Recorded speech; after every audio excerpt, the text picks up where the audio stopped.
बिस्मिल्लाहिर्रहमानिर्रहीम, अस्सलाम वालेकुम। वेलकम टू सुनो टुनाइट विद सादिया अफसाल। आज के प्रोग्राम का ब्रेकडाउन पहले आपको बता दें कि प्रोग्राम के पहले हिस्से में हम सवाल उठाएंगे कि क्यों तहरीक इंसाफ के चेयरमैन को आलमी अदालतों में जाने की ज़रूरत महसूस हुई। मलून सलमान रुश्दी के वकील को हायर करके रियासत के खिलाफ क्या एजेंडा चलाना चाहते हैं। प्रोग्राम के दूसरे हिस्से में हम बिजली, पेट्रोल और गैस की कीमत में इजाफे के बाद अवामी रद्द-ए-अमल और मुस्तकबिल की मौशी चैलेंजेस पर बात करेंगे। प्रोग्राम का तीसरा हिस्सा हमारा एडिटोरियल होगा सादिया स्टेक, जिसमें हम ब्रिक्स और G20 कॉन्फ्रेंस में भारत की आलमी सतह पर होने वाली सुबकी पर बात करेंगे। प्रोग्राम के पहले हिस्से की तरफ आते हैं। इलेक्शन के इनेकाद से पहले जहां एक तरफ आईनी, मौशी और सियासी बहरान थमने का नाम नहीं ले रहा, वहीं दूसरी तरफ चेयरमैन तहरीक इंसाफ की तरफ से रियासत मुखालिफ पॉलिसीज का सिलसिला भी जारी है। गुज़श्ता रोज़ मुस्लिम लीग नून के सीनियर कायद अता तारड़ ने प्रेस कॉन्फ्रेंस करते हुए कहा कि चेयरमैन तहरीक इंसाफ ने अपनी सियासत बचाने के लिए तमाम हदें पार करते हुए आलमी अदालतों में केसेस की पैरवी के लिए बैरिस्टर जेफरी रॉबर्टसन को हायर किया है। ये वही वकील हैं जो मलून सलमान रुश्दी के वकील भी रहे हैं। अता तारड़ ने सवाल उठाते हुए कहा कि चेयरमैन तहरीक इंसाफ का आलमी अदालतों में जाने के ऐलान का क्या मतलब है। क्या आलमी अदालत में जाने का मतलब रियासत और मुल्क के खिलाफ आलमी अदालत में जाना है। तहरीक इंसाफ के चेयरमैन के बयानिए की अगर बात की जाए तो गिरफ्तारी से पहले मुसलसल मगरबी मीडिया को इस्तेमाल करते हुए पाकिस्तान के कौमी सलामती के इदारों के खिलाफ बयानियां बनाने में मसरूफ़ अमल रहे हैं। न सिर्फ मगरबी मीडिया का इस्तेमाल बल्कि तहरीक इंसाफ की तरफ से अमरीका में ताल्लुकात की बेहतरी और पाकिस्तान के इदारों के खिलाफ बयानियां बनाने के लिए भारी मुआवजे के एवज लॉबिंग फर्म्स की खिदमात भी हासिल की गई थी। लॉबिंग फर्म्स के हायर करने का वाहिद मकसद तहरीक इंसाफ के चेयरमैन के बयानिए के मगरबी मीडिया में तशहीर और रियासती इदारों की साख को मजरूह करना था। दूसरी जानिब अगर देखा जाए तो साइफर को बुनियाद बनाकर पाकिस्तान के सफारती ताल्लुकात को शदीद ठेस पहुंचाई गई और साइफर के लापता होने से मुल्क के सफारती कोड को भी गैर महफूज बना दिया गया। साइफर हो, अमरीका में लॉबिंग फर्म हो या मलून सलमान रुश्दी के वकील को हायर करना हो, पाकिस्तान मुखालिफ सिलसिला कैसे रुक सकेगा। क्या सियासी मुफाद कौमी सलामती से पहले हो सकते हैं। के इस हिस्से में इसी पर बात करेंगे और हमारे साथ मौजूद हैं पाकिस्तान मुस्लिम लीग नून के सीनियर कायद राना तनवीर हुसैन साहब। बहुत शुक्रिया राना साहब, प्रोग्राम के लिए आपने वक्त निकाला। सबसे पहले तो बताइएगा कि आपने ये खबर देखी होगी, PTI के ऑफिशियल अकाउंट से इसको ट्वीट किया गया कि जेफरी रॉबर्टसन को जो है वो हायर कर लिया गया है और वो PTI का और चेयरमैन PTI का मुकदमा जो है वो इंटरनेशनल कोर्ट्स में लेकर जा रहे हैं। सो इंटरनेशनल कोर्ट्स में क्यों जाया जा रहा है? क्या पाकिस्तान के खिलाफ, रियासत के खिलाफ एक नैरेटिव बिल्डिंग का ये सिलसिला नहीं है? सादिया, मेरा ख्याल है कि जो आपने अपने इंट्रो में बातें की, यही एक इसका जो सारा एक सिलसिला है इमरान खान की जो सियासी ज़िंदगी है उसका ये बड़ा अहम हिस्सा है जो इस वक्त सामने आया, जो आपने जिक्र किया, जिसका हमने शुरू से हमारा तो शुरू से ये स्टांस रहा है कि इमरान खान ने एक ख़ास एजेंडे के तहत पाकिस्तान को कमज़ोर करने की कोशिश की है और हर शोबे में आप देखेंगे तो आपको नज़र आएगा, चाहे हमारे सफारती सतह पे मामलात हों, हमारे दोस्त मुबालक को जिस तरह उसने अलहदा किया हमसे या नाराज़ किया या थोड़ी सी दूरी पैदा की, पाकिस्तान को तनहा किया सफारती सतह पे, और इसी तरह माशी जो हमारा शोबा है उसमें जिस तरह उसने नीचे की तरफ पाकिस्तान को लेके गया वो भी आपके सामने है। जिस तरह रियासती इदारों को मुख्तलिफ औकात में कमज़ोर करने की कोशिश की और पोलिटिसाइज किया वो भी आपके सामने है। तो गवर्नेंस का जो हाल था वो भी आपके सामने है। तो हम तो शुरू से कहते रहे हैं कि इसका जो एजेंडा है वो पाकिस्तान के ख़िलाफ़ है और पाकिस्तान को कमज़ोर करना चाहता है, या इसका मखसूस एजेंडा है जो पाकिस्तान के मुतल्लिक़ ये लेके आया जिसको ये इम्प्लीमेंट कर रहे हैं। तो आज की जो आप बात कर रहे हैं कि इंटरनेशनल कोर्ट में ये गया है इमरान खान, तो मुझे बताएं यहाँ पे बड़े सियासी जो हमारे लीडर रहे हैं, चाहे वो भुट्टो साहब थे या मियाँ नवाज शरीफ साहब जेलों में रहे, जलावतनियाँ काटी, लेकिन कभी भी इस किस्म की कोशिश किसी भी लीडर ने नहीं की, सियासी लीडर ने, जिस तरह इसने ये काम किया है। तो कहने का मकसद है कि पहली दफ़ा ये हो रहा है कि एक यहाँ का अंदरूनी मामला जो हमारा है, जो भी हमारा लॉ है, आइन है, उसके तहत जो भी केसेस बनते हैं या वो एक सिलसिला चलता है किसी के खिलाफ, सही। तो वो ये लेके इंटरनेशनल कोर्ट में चला गया, जिसका वो इंटरनेशनल कोर्ट फोरम नहीं है इन कामों के लिए। वो और मामले हैं जो इंटरनेशनल हमारे डिस्प्यूट हैं या केसेस हैं या कोई एक इस तरीके से बात करते हैं। चलें, अगर आपने इंटरनेशनल कोर्ट में जाना ही था, इतनी ही कोई आपकी मजबूरी थी, तो जिस शख्स को आपने हायर किया है, जिस लॉयर की हम बात कर रहे हैं, जेफरी रॉबर्टसन, जो कि सलमान रुश्दी का वकील रहा हो, और यही नहीं एक मैगज़ीन ने हज़रत ईसा अलैहिस्सलाम की तौहीन की थी, वहाँ उनका भी वो वकील रहा हो, तो ऐसे ऐसे लोगों की वकालत की हो। फिर आज मैं देख रही थी कुछ लोग जो हैं वो ये जस्टिफाई करने की कोशिश कर रहे थे कि जिस फर्म से इसका ताल्लुक़ है वहाँ से जी वकील या उस फर्म की खिदमात तो इसहाक डार ने भी ली हैं, नवाज शरीफ साहब ने भी ली हैं, लाइक फ़र्म की खिदमात लेना एक अलग बात है, बट स्पेसिफिकली उसी बंदे को हायर करना जो इन तमाम केसेस में पहले रहा है, तो ये क्या आप परसेप्शन इसका समझते हैं कि एक तो बनेगा, एंड सेकेंडली ख़ुद आप एक तरफ इस्लाम की हमेशा से बात करते रहें और सेकेंड आप इसको जाके अपना वकील हायर कर लें?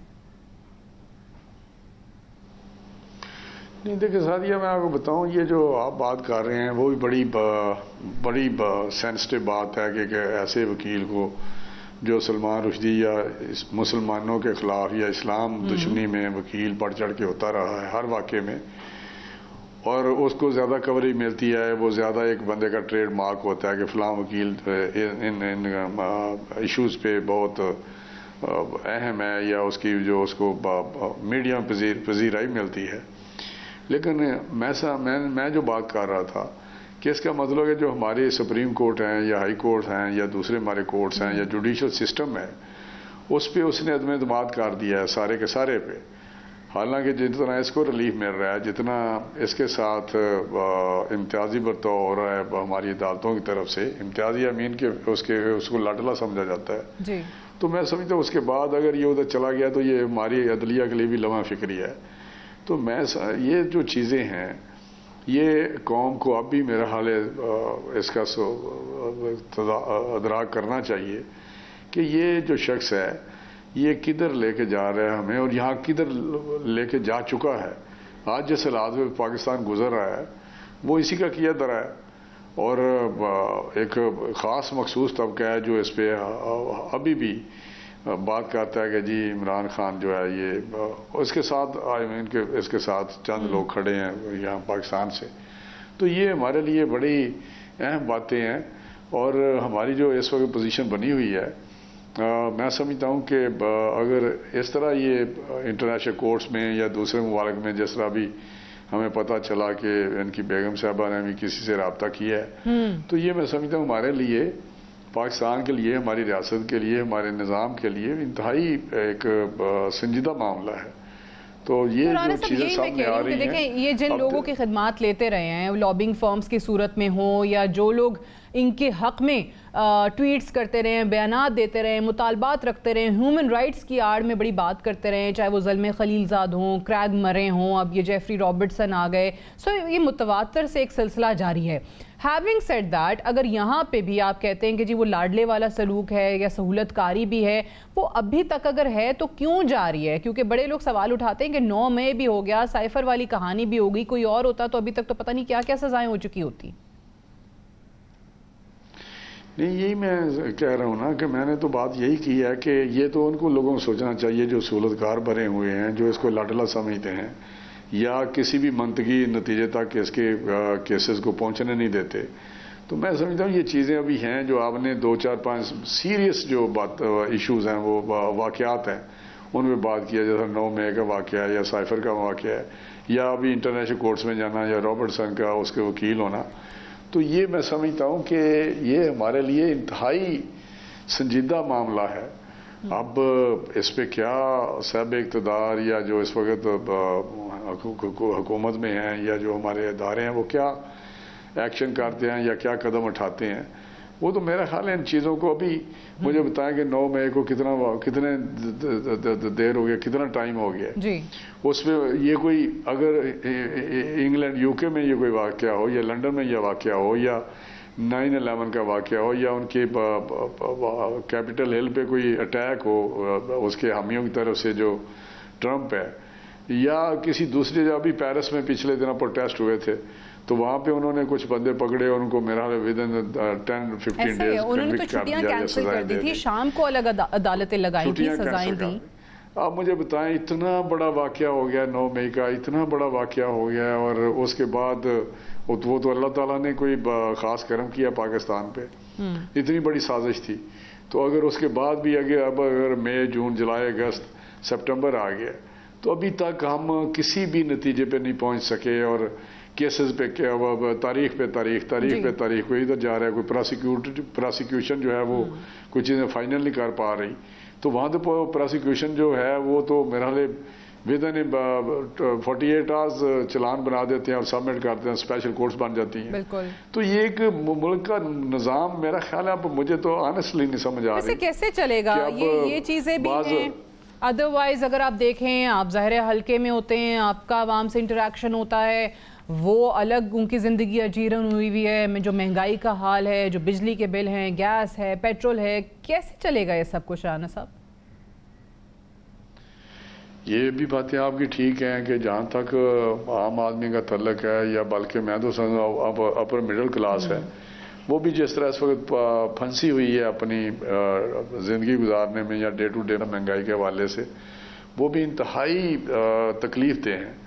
अब मुझे नहीं समझ आ रही कि जहाँ पहुँच चुके हैं, और दूसरी तरफ अंदर जो ये मामला चल रहे हैं अंदरूनी तौर पे, उनके जो असरात हैं जो ग्लोबली या इंटरनेशनली चीज़ें अब सामने आ रही हैं, तो ये मामला वाकई हैं तो बहुत ही इस वक्त गंभीर किस्म के हुए हैं। और अभी जो बिजली का मामला आता है, इसमें भी हमें बड़े गौर व फिक्र के साथ कुछ ना कुछ हल तो उसका निकालना है। तो इस तरह तो नहीं चलेगा, इस तरह तो किसी तरीके से भी नहीं चल सकता। ये नहीं कि एक आम आदमी का मसला, ना तो आपकी इंडस्ट्री चल सकती है, ना आपको दूसरे जो प्रोडक्ट्स हैं वो एक, या आप अगर पेट्रोल की कीमतें बढ़ती हैं तो ट्रांसपोर्ट पे बैठना, लोगों का सफ़र करना बड़ा मुश्किल हो जाता है। तो ये चीज़ें इतनी हो चुकी हैं कि अब मेरा तो दिल दुखता है, या मैं बता नहीं सकता आपको कि जब मैं देखता हूँ कि वो कहते हैं 35,000 तनख्वाह है, बिल हमारा 20,000 आ गया, या 15,000 आ गया, या 30,000 आ गया, तो उसके बाद बस बंदा सर पकड़ लेता है, यार किस तरह मामला चलेंगे। बल्कि अगले दिन मैं सुन रहा था टीवी पे, जो कि बात दुरुस्त है, कि जो बहुत ही खाते पीते लोग हैं, जिसको आप अमीर लोग कहते हैं हमारे पाकिस्तान में टर्म है, एलीट को तो छोड़े अशराफिया को, वो भी महसूस कर रहे हैं इसकी पिंच। बिल्कुल है, बर्दाश्त तो कर रहे हैं, वो अफोर्ड भी कर लेंगे, लेकिन पिंच जो है उसको भी तो पहुंच रही है इसकी, जो इस वक्त महंगाई है या मामला है। तो आप देखेंगे कोई किसी जगह से भी कोई अच्छी आपको खबर नहीं मिल रही, चाहे कोई अगेन राना साहब ऑटोमोबाइल इंडस्ट्री है, 90 दिन के लिए आई है, इनके पास मैंडेट नहीं है, और फ्रैंकली ये बैगेज इनका है भी नहीं, इन्होंने तो ये कसूरवार नहीं है जो इस वक्त मुल्क में हालात हैं। लेकिन आपको लगता है कि जैसे इलेक्शन कमीशन की तारीख आई कि जी 28 जनवरी को इलेक्शन करा देंगे, या फिर अगर बहुत ही हुआ तो एक हफ्ता आगे मामला चले जाएंगे, 4 फरवरी को करा देंगे, ये वाकई हो जाएंगे और यही वाहिद हल है? देखिए, वाहिद हल तो ये है कि स्टेबिलिटी, आप उसको पॉलिटिकल स्टेबिलिटी कह लें, और थोड़ी कंटिन्यूटी। अब जो पीछे मामला हुआ है, इसके बावजूद कि इसको इतनी सपोर्ट थी, इतना सब कुछ था, ये जब आके बैठ गया प्राइम मिनिस्टर इमरान खान, तो उसके बाद जो इसने उस वक़्त भी खतरनाक हो जाऊंगा, और इसने खतरनाक होकर दिखाया पाकिस्तान के लिए, रियासत के लिए। और उसने एक दिन मुझे बताएं जब से ये अदम एतमाद शुरू हुआ है, जो कि आईनी एक तरीक़ाकार था, तो उस वक्त इसने इसका कंडक्ट क्या था? इसका कंडक्ट क्या था कि साइफर आ गया बीच में कि बाहर साजिश हुई है। इसका कंडक्ट ये था कि अदम एतमाद को जो दुनिया में किसी जगह, वो जो इनका डिप्टी स्पीकर था सूरी, उसने जो किया वो भी अशर देखा आपने, असम्बली डिज़ोल्व की वो भी आपके सामने है। फिर उसके बाद इसने रिज़ाइन किए, वहाँ बैठा नहीं, वो भी आपके सामने है। वहाँ शोर शराबा जो इसने किया है वो इस टाइम में, वो भी आपके सामने। फिर प्रोविंशियल असम्बलियाँ तोड़ दी। इसने हर तरीके डिस्टेबलाइज सिस्टम को किया, और फिर आपको पता है IMF को लेटर भी लिखे गए।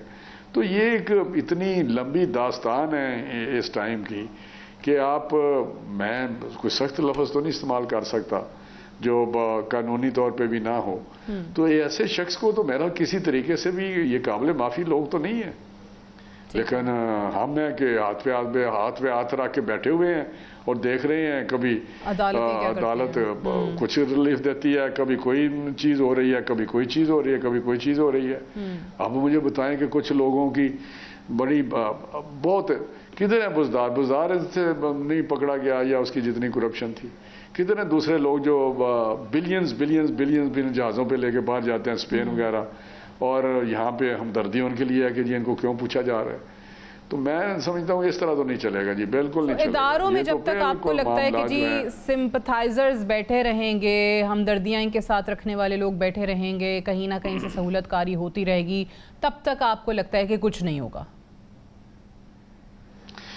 नहीं, बिल्कुल नहीं होगा जब तक एक इम्प्लीमेंटेशन ऑफ लॉ नहीं होगी, जब अदालतें इंसाफ नहीं दे रही होगी, जब अदालतें एक एंगुलर वो फैसले आ रहे होंगे या एक मखसूस फैसले आ रहे होंगे, तो उसके मुताबिक फिर आपको यही पता है। आपने यहाँ तो आइन दोबारा लिख दिया जाता है, ठीक 63A में क्या हुआ, कॉन्स्टिट्यूशन रीराइट कर दिया गया। भाई किसने आपको ये इख्तियार दिया है? लेकिन कोई पूछ ही नहीं सकता। जिसके दिल में जो आ रहा है वो कर रहा है। तो मैं समझता हूँ ये आज की कहानी नहीं है, ये इसी तरह ही चल रहा है सिलसिला। मियां नवाज शरीफ साहब को कामा पे निकाल दिया, लाइफ डिस्क्वालीफाई कर दिया गया। बिल्कुल ठीक है। राना साहब, लास्ट 30 सेकेंड्स मेरा आखिरी सवाल, बताइएगा कि अगर फेब में नहीं होते इंतखाबात तो PMLN का क्या मौक़िफ़ होगा? आप फरवरी की बात कर रही हैं? जी, क्योंकि अभी इलेक्शन कमीशन ने यही कहा ना 28 जनवरी नहीं,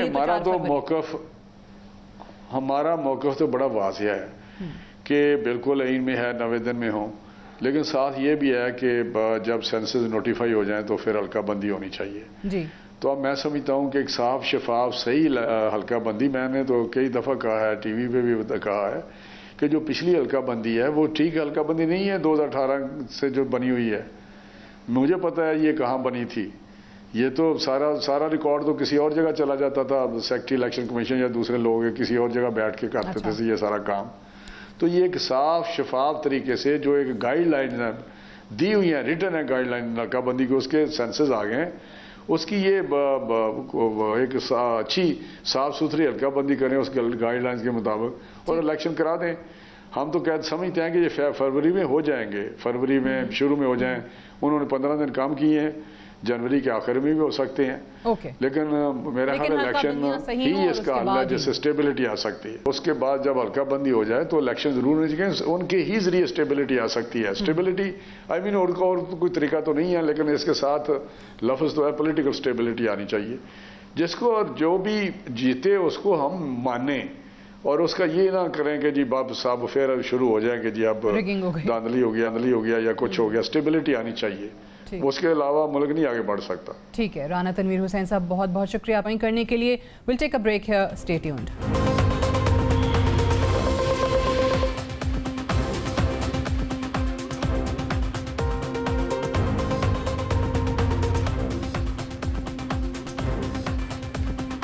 वेलकम बैक। प्रोग्राम में एक बार फिर से खुशामदीद। प्रोग्राम के इस हिस्से में हम बात करेंगे महंगाई के हवाले से।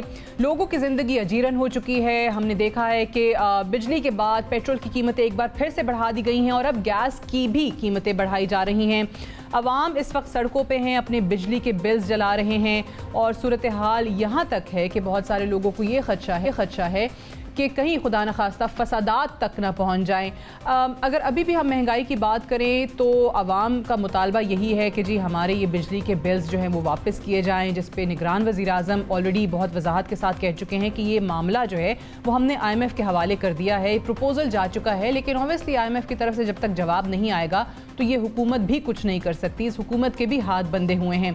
अब सड़कों पर आकर एहतजाज करके, प्रोटेस्ट करके आखिर क्या हासिल हो जाएगा? आवाम ऑब्वियसली अपने दुख का इजहार करने के लिए सड़कों पर मौजूद हैं और इसका वे फॉरवर्ड क्या होना चाहिए, इसी पर बात करेंगे। और इस सेगमेंट में हमें दो हमारे एक्सपर्ट्स जो हैं वो ज्वाइन कर रहे हैं। स्टूडियो में हमारे साथ एहसन ज़फ़र बख्तावरी साहब हैं जो कि प्रेसिडेंट हैं Islamabad chamber of commerce and industry के। बहुत शुक्रिया आपकी तशरीफ़ आवरी का।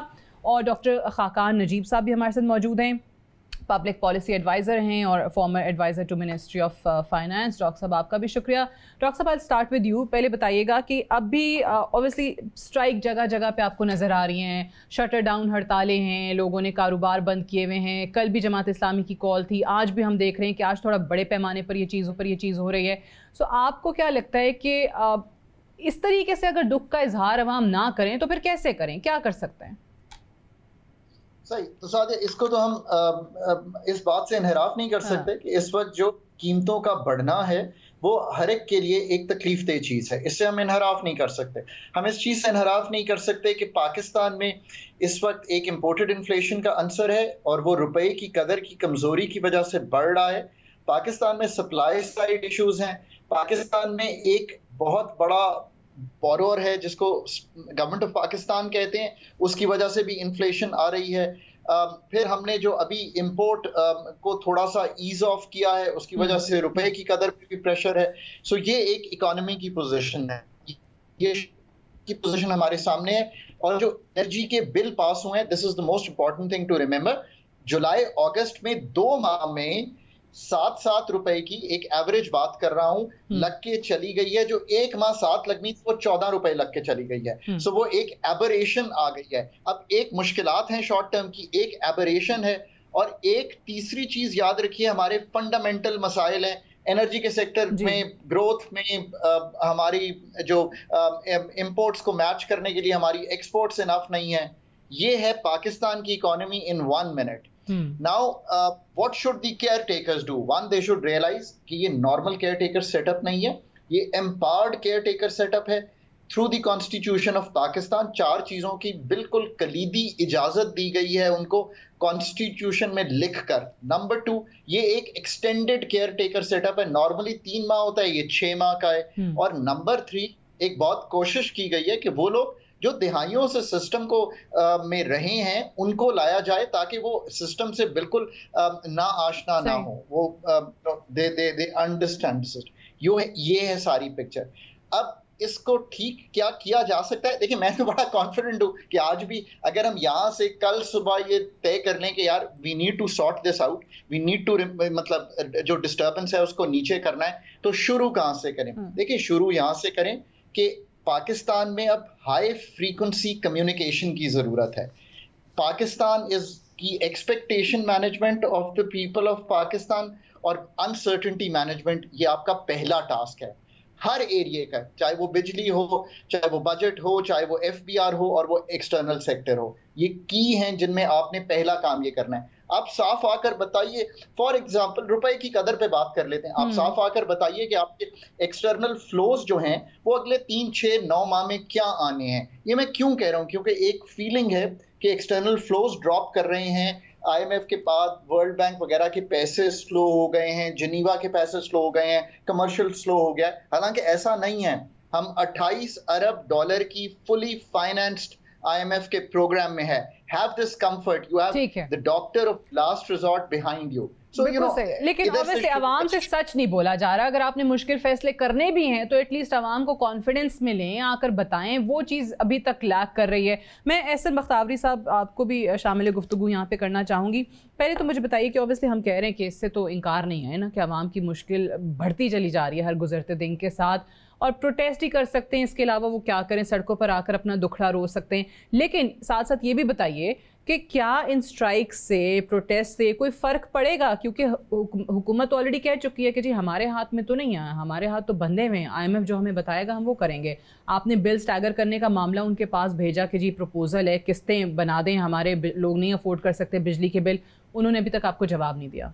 जी देखिए, इसमें ऐसे है कि जो करंट इकनॉमिक सिचुएशन है पाकिस्तान की, वो तो सबके सामने है, वो कोई इतनी अच्छी नहीं है। और हम ये समझते हैं कि ये स्ट्राइक करना जो है ये भी उसका हल नहीं है। क्योंकि आप देखें, अनफॉर्चुनेटली आज भी इस्लामाबाद में स्ट्राइक है, बहुत सारी दुकानें बंद हैं और बहुत सारी शॉप्स खुली भी हैं। और हम एज अ चैम्बर, हमें भी अप्रोच किया गया कि आप इस स्ट्राइक का पार्ट बने। हमने कहा बिल्कुल हम इस स्ट्राइक का पार्ट नहीं बनेंगे। क्योंकि हम ये समझते हैं कि कुछ जगहों पे ज़बरदस्ती दुकानें बंद करवाई जा रही थी कि आपने इस जगह की दुकान बंद नहीं है। ये किसकी तरफ से हो रहा है? ये जो भी तंजीमें हैं, जो सियासी पार्टी हैं, उनकी तरफ से हो रहा है। और मैं ये समझता हूँ कि इसकी वजह से आपस में लड़ाई और फसादात फैल सकते हैं। और अगर किसी खुदा न ख्वास्ता किसी एक शहर में कोई ऐसा इंसिडेंट हो जाता है, किसी शॉप को आग लगा दी जाती है, तो वो नेशन वाइड फैल जाएंगे और फिर वो हमारे कंट्रोल से बाहर हो जाएंगे। और मैं ये समझता हूँ कि गवर्नमेंट को इसको बड़े सीरियसली लेना चाहिए कि वाकई ही लोगों के बिजली के बिल ज़रूर ज़्यादा आए हैं, उसमें जिनकी भी गफलत है उसको ज़रूर सज़ा दी जाए। और आवाम को एटलीस्ट गवर्नमेंट को ये कहना चाहिए कि आपको हम फैसिलिटेट ज़रूर करेंगे, हम IMF पैकेज में हम अपने थ्रू कोई इस तरह का डिसीजन नहीं ले सकते, क्योंकि देखें अगर हम खुद ही रिलीफ देना शुरू कर देंगे तो जो लास्ट गवर्नमेंट थी उसमें जब पेट्रोल की कीमत 100 रुपये कम कर दी गई, और अब देखें हमें पॉलिटिकल ऑब्जेक्टिव से बाहर निकल के पाकिस्तान के बारे में और पाकिस्तान की इकॉनमी के बारे में सोचिए। पाकिस्तान में तकरीबन 41,000 मेगावाट बिजली पैदा होती है, जिसमें से मैक्सिमम 28,000 यूज़ करते हैं। तो मैं ये समझता हूँ कि ये जो IPPs के मंसूबे हमारे, इनको हमें रीनेगोशिएट करना चाहिए। और इनकी जो पेमेंट्स हैं वो डॉलर्स की बजाय हमें पाक रुपीज़ में करनी चाहिए। और वो IPPs के मंसूबे जो अपनी पूरी कैपेसिटी पे ऑपरेट नहीं कर रहे, आप वो बिज़नेस कम्युनिटी को दें, इंडस्ट्रियल एरियाज़ को दें, इंडस्ट्रियल स्टेट्स को दें। जिस तरह इस्लामाबाद में हमारी इंडस्ट्रियल एरिया एसोसिएशन है, आप उनको कोई IPP दे दें जो बंद है, वो किसी जगह से उसको ऑपरेट करके उसको नेशनल ग्रिड के साथ कनेक्ट करें और वो यहाँ पे वो सस्ती बिजली कंज्यूम कर सकते हैं। दूसरा, जो ये जितने टैक्सेस लगाए गए हुए हैं, मतलब बिजली के बिलों में कमर्शियल उसके ऊपर टैक्सेस नहीं होने चाहिए। आपको ज़रूरत इस चीज़ की है कि इनकम टैक्स और जो सेल्स टैक्स है इसको आप बिजली के बिलों से ख़त्म करें और लोग इसको अपनी रिटर्न में शो करें। आप देखें तकरीबन हमारे 120 बिलियन यूनिट्स प्रोड्यूस होते हैं, जिसमें से जो रिकवरी है वो सिर्फ 90 बिलियन यूनिट्स की एनुअली होती है।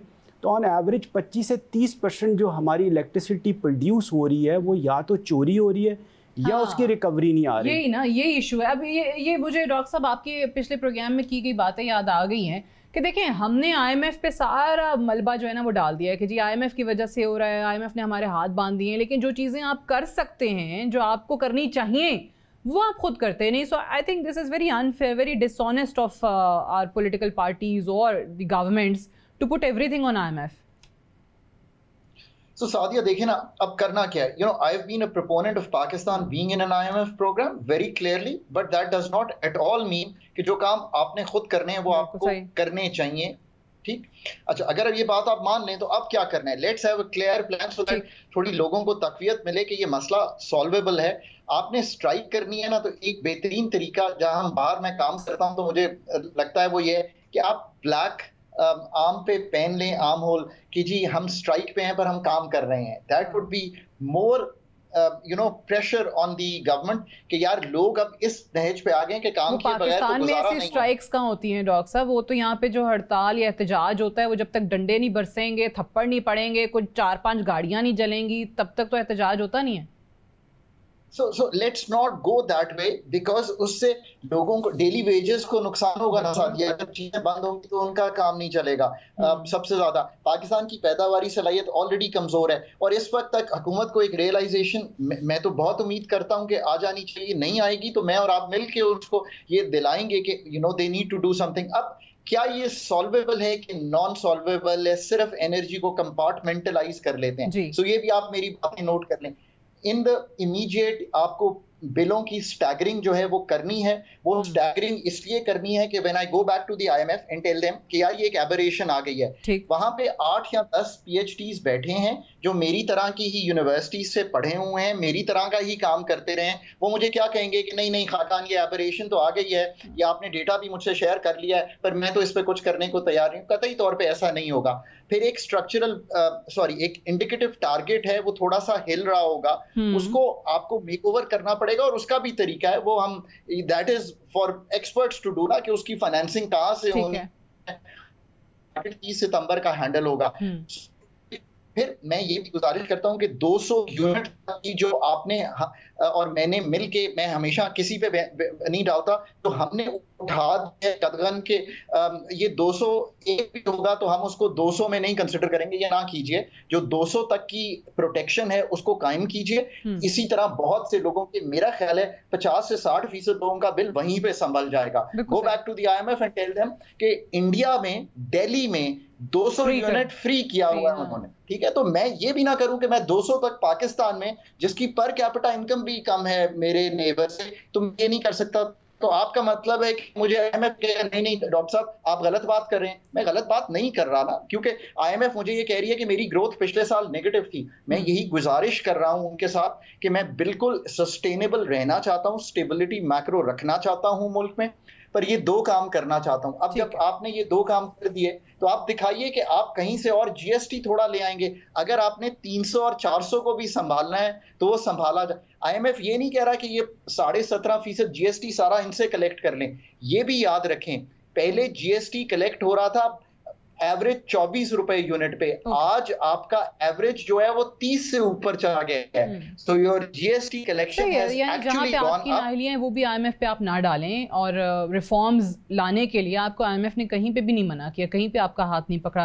मेरे पास टाइम थोड़ा है, मैं ऐसे साहब आपके भी चाहूँगी कि आप क्या सजेस्ट करते हैं कि क्या अब हुकूमत को मज़ीद करना चाहिए? देखिए, मैं ये समझता हूँ कि गवर्नमेंट को ये चाहिए कि जो हमारा डिस्ट्रीब्यूशन सिस्टम है उसको अपग्रेड करे, और ये जो हमारे लैंड लॉसेज हैं और जो कैपेसिटी पेमेंट्स हम लोग कर रहे हैं उन IPPs को, टोटल मेरे ख्याल से 90 IPPs हैं जो पाकिस्तान में इलेक्ट्रिसिटी कर रहे हैं, और उसके अलावा हमें अपना एनर्जी मिक्स बेहतर करना होगा। हम सिर्फ 25% हमारी जो इलेक्ट्रिसिटी है वो हाइडल से हासिल करते हैं, और 75% इलेक्ट्रिसिटी जो एक्सपेंसिव सोर्सेज हैं वहाँ से हासिल करते हैं। और अगर इस मिक्स को हम 50-50 पे ले आएँ कि हम 50% इलेक्ट्रिसिटी चीपर उसे हासिल करें और 50% एक्सपेंसिव हो, तो फिर मैं ये समझता हूँ कि हम अपनी आवाम को रिलीफ देने की पोजीशन में भी होंगे, और उनको एटलीस्ट शायद वो लोग जो गुर्बत की लकीर से नीचे ज़िंदगी गुजार रहे हैं उनको 200 यूनिट हम फ्री भी दे सकेंगे। उसके लिए हमें अपने एनर्जी मिक्स को बेहतर करना होगा। ठीक है, अल्लाह करे आप लोगों की जो सजेशंस हैं ये उन लोगों तक पहुंच जाएं जो डिसीजन मेकर्स हैं इस मुल्क के। बहुत बहुत शुक्रिया एहसन ज़फ़र बख्तावरी साहब, डॉक्टर अजीब साहब for joining us. Will take a break here, stay tuned.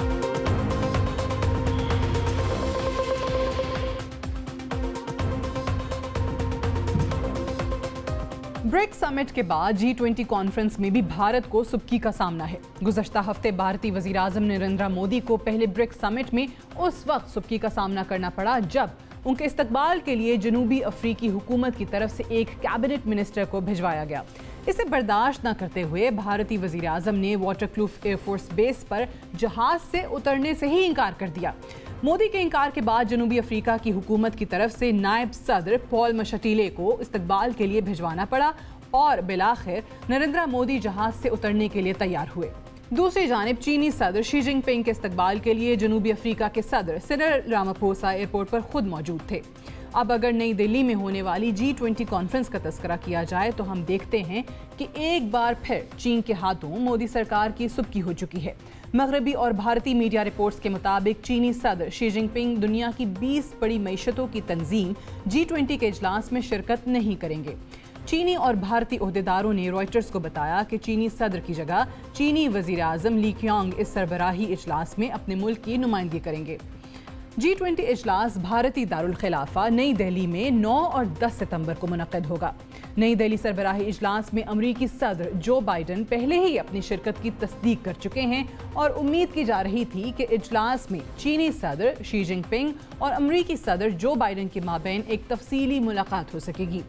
मगरबी ममालिक बिलखुसूस यूरोपीय ममालिक की ख्वाहिश थी कि दोनों सुपर पावर्स के माबैन जोग्राफियाई सियासी मसाइल की वजह से अपने ताल्लुकात को इस्तेहकाम की तरफ धकेलने की कोशिश हो सकेगी।